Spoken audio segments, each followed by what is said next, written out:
Ya, salam sahabat Yes. Bagaimana kabar saudara-saudara hari ini? Saya berdoa, saya berharap saudara-saudara dalam berkat, dalam kasih, dan dalam sukacita Kristus Yesus. Nah, sahabat-sahabat Yesus dimanapun saudara berada, firman Tuhan menyapa kita pada saat ini di dalam kitab Filipi 2, ayatnya yang 1 sampai dengan yang keempat. Demikian firman Tuhan bagi kita semua. Jadi karena dalam Kristus ada nasihat, ada penghiburan kasih, ada persekutuan roh, ada kasih mesra, dan belas kasihan. Karena itu, sempurnakanlah sukacitaku dengan ini. Hendaklah kamu sehati sepikir dalam satu kasih, satu jiwa, satu tujuan, dengan tidak mencari kepentingan sendiri atau puji-pujian yang sia-sia. Sebaliknya, hendaklah dengan rendah hati yang seorang menganggap yang lain lebih utama daripada dirinya sendiri. Dan janganlah tiap-tiap orang hanya memperhatikan kepentingannya sendiri, tetapi kepentingan orang lain juga. Demikianlah pembacaan firman Tuhan bagi kita semua. Berbahagialah kita yang mendengar, merenungkan dalam hati, dan melakukan dalam kehidupan sehari-hari. Amin. Nah, saudara-saudara yang terkasih di dalam Tuhan, kita berada pada minggu akhir sebelum kita masuk dalam Minggu Palmarum. Nah, karena itu menarik firman Tuhan menyapa sebagai Lexio Divina kita pagi ini, bahwa kita diajak untuk memperhatikan orang lain. Dan ada sebuah kisah menarik tentang rekrutmen sebuah perusahaan terhadap karyawannya. Menarik tes ini dilakukan. Sebab apa? Sebab semua orang dikumpulkan. HRD-nya mengatakan, sebelum kita tes, kita akan makan siang dulu. Wah, mereka semua senang sekali. Ini mau tes, sudah dikasih makan. Betul. Mereka kemudian dipersiapkan di kantin perusahaan, mereka sudah disediakan berbagai macam menu makanan di sana. Dan lalu apa yang terjadi? Pemimpin perusahaan mengatakan, silahkan ambil lauk sepuas-puasnya. Dan silahkan duduk di meja yang sudah disediakan, ada kursi di sana, dan syaratnya satu, gunakanlah sendok yang sudah kami persiapkan. Betul, semua orang-orang yang pada waktu itu akan interview merasa senang. Mereka mengambil macam-macam lauk yang menyenangkan. Ketika mereka duduk di kursi dengan meja yang disediakan, mereka kaget. Kenapa? Karena di sana ternyata ada sendok panjangnya 1 meter. Ini gimana caranya? Lalu HRD tadi mengatakan, saudara-saudara saya beri waktu 30 menit untuk menghabiskan makanan saudara-saudara dengan syarat harus menggunakan sendok yang sudah disediakan. Oke? Silakan makan. Wah, apa yang terjadi? Kita bisa melihat beberapa orang mulai kebingungan. Gimana caranya ya? Ini sendok 1 meter. Lalu terlihat juga beberapa orang mulai menyepakati. Karena di sana ada 6 orang duduk melingkar, begitu, menyepakati untuk saling menyuapi. Tetapi juga ada yang kemudian punya ide. Loh, saya pegang ujungnya aja.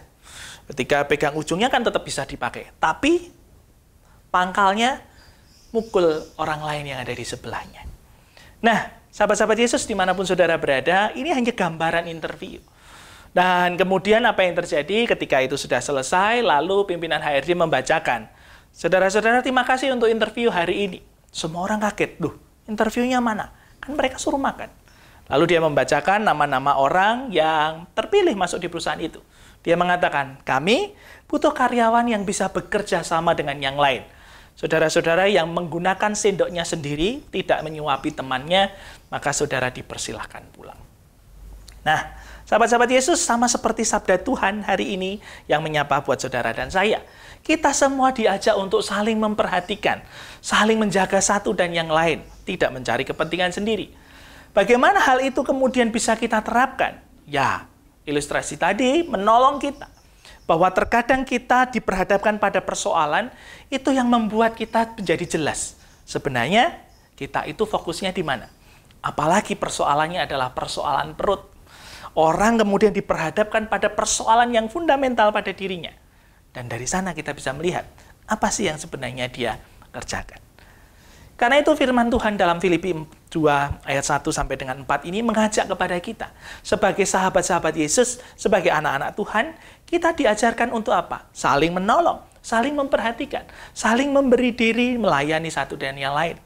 Bukankah Kristus hari ini hadir bagi kita semua dalam keselamatannya untuk memberi kerelaan bagi yang lain? Nah, karena itu, sahabat-sahabat Yesus, apakah saudara bersedia untuk juga saling melayani dan memperhatikan orang lain. Karena itu, mari kita berdoa. Allah Bapa Surgawi, kami bersyukur untuk sabda-Mu saat ini. Kami bersyukur Tuhan, Tuhan mengingatkan kami, supaya kami tidak mementingkan diri kami sendiri, tapi kami boleh saling berbagi, kami boleh saling memperhatikan, kami boleh saling melayani satu dan yang lain. Sebagaimana Kristus telah hadir bagi kami semua, berkorban bagi kami semua, untuk keselamatan kami. Supaya kami pun boleh bersyukur untuk cinta kasih Allah dengan berbagi kepada yang lain. Kami saling memberi, sehingga sungguh tercipta damai sejahtera dan kasih yang indah sebagaimana yang Kristus teladankan bagi kami. Karena itu Bapa Surgawi, ajarlah kami untuk saling melayani satu dan yang lainnya, sebagaimana sabda-Mu saat ini. Di dalam Kristus Yesus, kami bersyukur, kami berdoa. Amin. Nah, karena itu sahabat-sahabat Yesus dimanapun saudara berada, firman Tuhan saat ini mengajarkan baik saudara dan saya, mari kita saling memperhatikan, mari kita saling menolong, mari kita saling berbagi satu dengan yang lainnya. Dan tetap semangat, tetap sehat, tetap hidup dalam kasih Tuhan, dan ingatlah, Tuhan Yesus memberkati saudara-saudara.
cantik.